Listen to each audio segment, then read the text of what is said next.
5 seconds to go.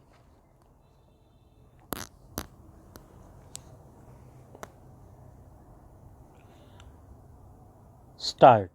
The answer to these questions would determine whether an accused shared the common object in the assembly.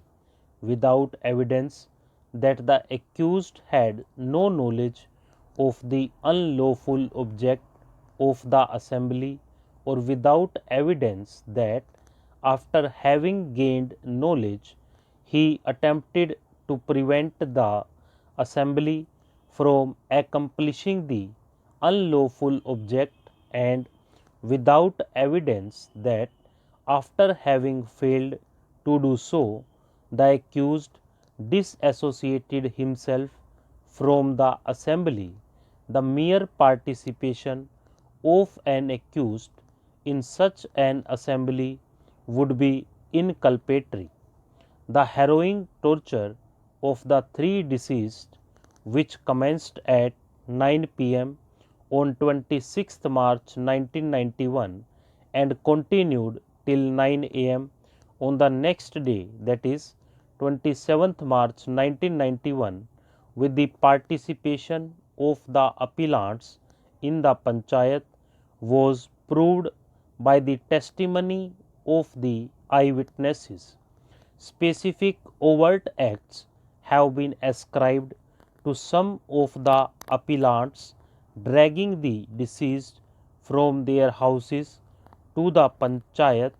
Appellants Karan Singh, Ram Singh for physically assaulting the deceased and their family members, appellants for forcing the parents of the deceased to hang them, appellants for being involved in the hanging of the deceased, appellants for dragging the bodies of the deceased to the cremation ground, and appellants for lighting the fire to the bodies of the deceased at the cremation ground. Following the well settled principles laid down by this court, we are satisfied that the courts below committed no error in convicting the appellants under section 302 with the aid of section 149 IPC.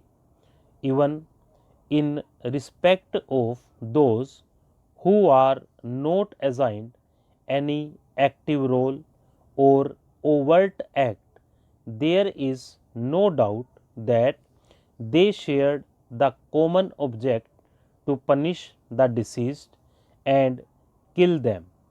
Their presence in the panchayat continuously for nearly 12 hours without any protest or any attempt made by them to stop the violence would lend support to the prosecution version that all the appellants shared the common object of murdering the deceased.